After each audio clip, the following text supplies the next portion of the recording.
Hi everybody, I hope you're all well and dandy out there in Beatles land, YouTube land, fellow YouTube creators, members of the VC, vinyl community, members of the BC, Beatle community, record collectors from around the world and music lovers from around the world, and anybody else that's just come across this little channel of ours.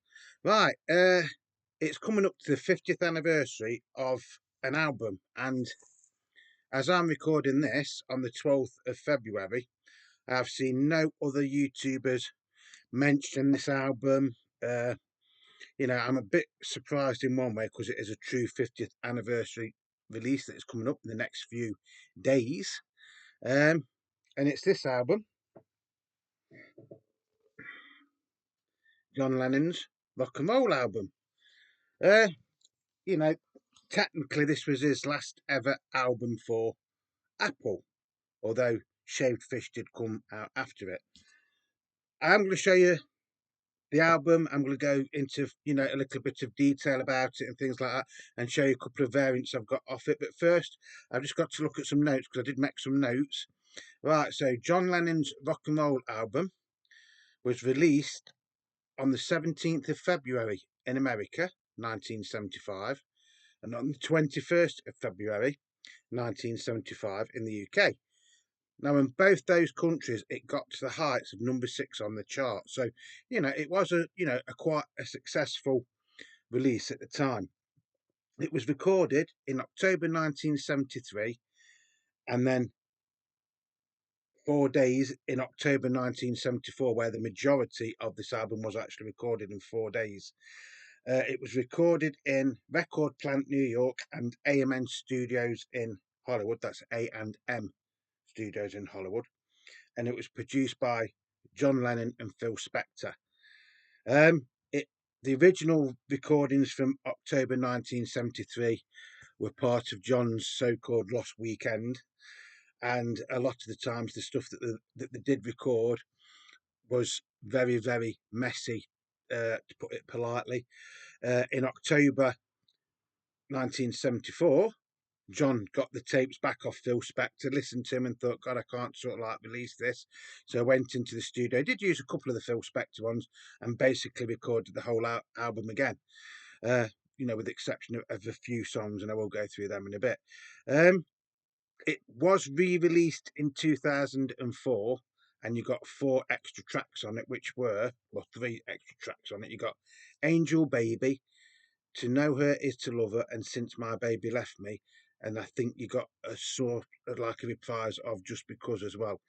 It's been out on many different labels over the years. Here in the UK, it came out on Apple. I know in America you've got it on Apple, you've got it on Capitol and things like that.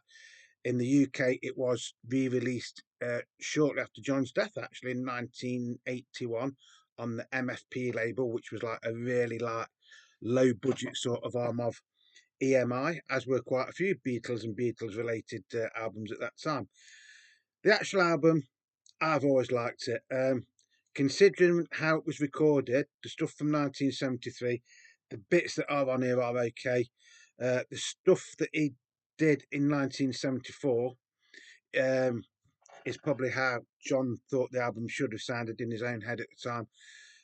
He's singing songs he grew up with when he was a teenager. He's singing songs he loved. Uh, Although the album is called Rock and Roll, some of the versions aren't really rock and roll, but it's inspired by the rock and roll generation. Um, we're in the UK. This is how it came, and this is an old photo of the Beatles in Hamburg. And apparently, these figures walking across here are actually George, Paul, and Pete Best. I think I've got that right. So in the UK, it was released on what was it released on? PCS 7169, I think it is. I'll show the labels first, and then I'm going to track this. Yeah, PCS 7169. So in the UK, this is how it appeared on the lovely Apple label. You did get it on Apple in America, didn't you? But wasn't the catalogue number in America slightly different to the usual like Beatles and Apple releases. One it like made out once it didn't have like a budget number or something, SK something or other. I think could be wrong on that. So yeah, I've always liked this album. Like I tend to think of it as what John's one of John's overlooked albums in a lot of ways. You know, a lot of recording history and mayhem went into the making of it. And like I say, in October 1974, John did eventually get the tapes back off Phil Spector and decided to record a lot of it again. Um, so on the finished album, what we actually got was Bebopaloola, a fantastic version. I think that could have actually been a single. I think it was released as a single in some countries, wasn't it? Then you've got Stand By Me, which was released as the standalone single in the UK. Fantastic version. In some ways, I think it's slightly better than the original, if it can be, if that makes sense. Then we've got a medley of Rip It Up and Ready Teddy. Then we've got the song You Can't Catch Me. Now, when John originally was going to do this in 1973, he was having a lawsuit against Morris Ivy, I think it was, over He Come On Flat Top from Come Together. So he had to do so many of their songs. And You Can't Catch Me is where that track originally, that line comes from. Here Comes Old Flat Top. Uh, Fantastic version, though. Then you've got Ain't That a Shame. Well, Paul's done a couple of versions of that since this. Then you've got Do You Want to Dance? Now, to me, Do You Want to Dance seems slightly out of place here because the way it's done here is more like a sort of like reggae song. It's still nice to listen to, don't get me wrong. And then we've got Sweet Little 16. Then on side two, we've got Slipping in the Sliding. Fantastic. Honestly, that is fantastic. There used to be a program in the UK called the Old Grey Whistle Test, and it was presented by a bloke called Bob Harris. And I think he went to America to see John and thought it was just going to be like a straightforward interview. But John did two songs for him. He did Stand By Me and Slipping in the Sliding.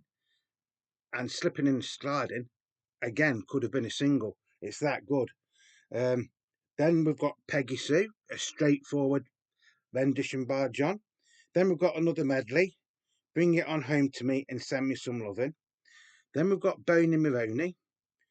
Well, they did a version of that with Tony Sheridan, didn't they? Or the Beat Brothers did, should I say. Then we've got Ya Ya. Well, obviously, in late 1974, there was a version of Ya Ya featuring a very young Julian Lennon on Walls and Bridges, but this is a complete song where that was just like a snippet, wasn't it? And then it finishes off with Just Because. Just because you left and said goodbye, do you think that I will sit and cry? Even if my heart should tell me so, darling, I would rather let you go. I love that song. A lot of people don't like it. Like I say, on some of them, John does sound really, really happy, and on others, you can tell, there's more than just blood running through his veins, there's alcohol and other things. Now, before that album actually came out, we got this. Well, in America, you got this, didn't you? John Lennon sings the great rock and roll hits, Roots. And I think this is some of the like Phil Spector stuff, and then some of the stuff that John had done as like demos to give to Morris Ivy to sort of like say, look, let's stop the lawsuit because I am working on a new album. This is a bootleg, by the way. This isn't an original. If this was an original, it'd be worth hundreds of pounds. So this came out on Adam 8, which was a sort of like mail order thing on it, I think. So on here, you do get, the majority of the songs on there. You get Bebopaloola, you get Ain't That a Shame, Stand By Me, Sweet Little 16, Rip It Up. Then you've got Angel Baby, which wasn't on the official LP. Do You Want to Dance and You Can't Catch Me.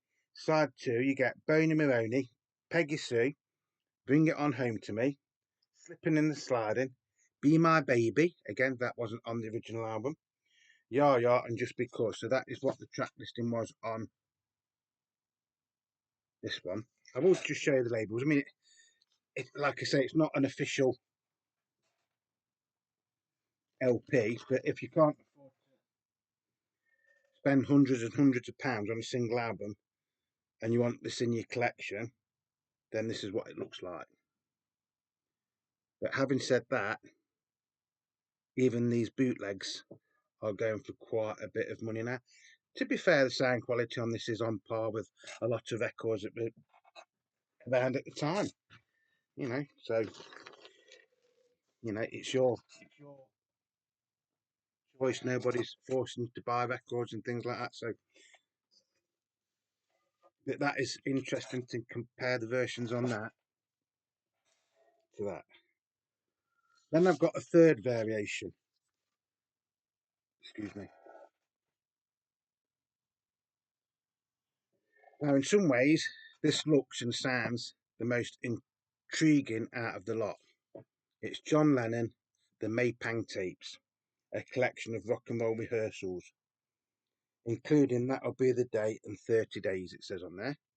So this is John recording in October 1974 between the 21st and the 25th of October. So you do get, I mean, that's from the Magical Mystery Party in 1967, but he's dressed up like he used to when he was younger, and then that is the original photo.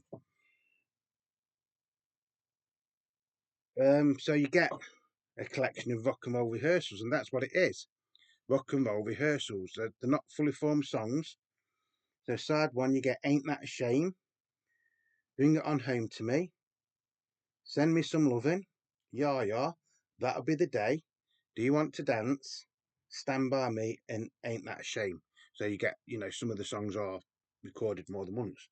Side two, you get Do You Want to Dance, Rip It Up, Stroke Ready Teddy, Bring It On Home to Me, Bring Me Some Lovin', again that is like a medley, Peggy Sue, Bebopaloola, Slipping and a Sliding, John Musician's Whole Lot of Love. Ah, that's a Led Zeppelin song. Then you got 30 Days and then Slipping and a Sliding. Produced and arranged by John Lennon. Production coordinator and Mother Superior, May Pang.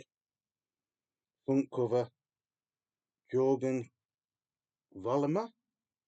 Recorded October the 21st to the 25th, 1974. But the thing with this is, I mean, it sounds very, very intriguing. And I'll show you the labels quickly.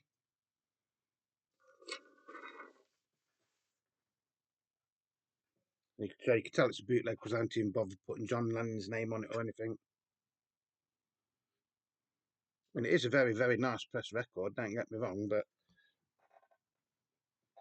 the actual sound quality on this one is absolutely appalling. Really is appalling. It is just about listenable to, but in all honesty, I wouldn't bother get unless, you know, in recent years they've redone this and they've cleaned it up and things like that. Because, like I say, this would be the most intriguing out of a lot of them. So, this is an early happy birthday, 50th happy birthday to John Lennon's rock and roll album. The same with getting a record store day in a few months. Why didn't they do a record store day of this and put a few extra tracks on it, or do it on a coloured vinyl or something like that, and sell it at a nice, reasonable price, say £20? I think this would have made a bit more sense than some of the things that are being done for record store day. I'm not saying the ones that, you know, John Lennon is bringing out and George Harrison bringing out aren't worthy of it, because they are, but you know, this was John's last Apple album. Yes, it wasn't of original material, but you know, it was an album that he went in to record, and you know, after this we got Shaved Fish, didn't we? And then we had to wait till 1980 for Double Fancy, and then we all know what happened after that. So I hope you've enjoyed this. Like I say, just a little bit of fun. Shame nobody else is celebrating the 50th anniversary of John Lennon's final Apple album, Rock and Roll. I've always liked it. I think there's some fantastic songs on it. I think there's some really, really good songs on it, and then I think there's some that aren't that good. Um, that's just me being honest. Um, so, what do you think? Do you think that should have had some sort of official recognition for its 50th anniversary? I mean, for some of the anniversaries we're getting a bit silly, aren't they? But I think that one probably did deserve a 50th anniversary. We never know. We might get a box set later on in the year. Stranger things have happened in the Beatles world, haven't they? Something could come out and think people will think, well, I wouldn't have expected that to come out. But there we go. So, nice quick video again. Thank you for everybody that's leaving me comments, you know, likes and things like that. You mean the world to me. You are the Beatle Dave. A splendid time is guaranteed for all. I bought a smile to your face on this one, and I've probably made a few cock-ups on the way. So until the next time, it's peace, love, and happiness to you all. Rock and roll. Happy 50th. Peace and love, peace and love. Cheerio, everybody. Till the next time. Bye-bye.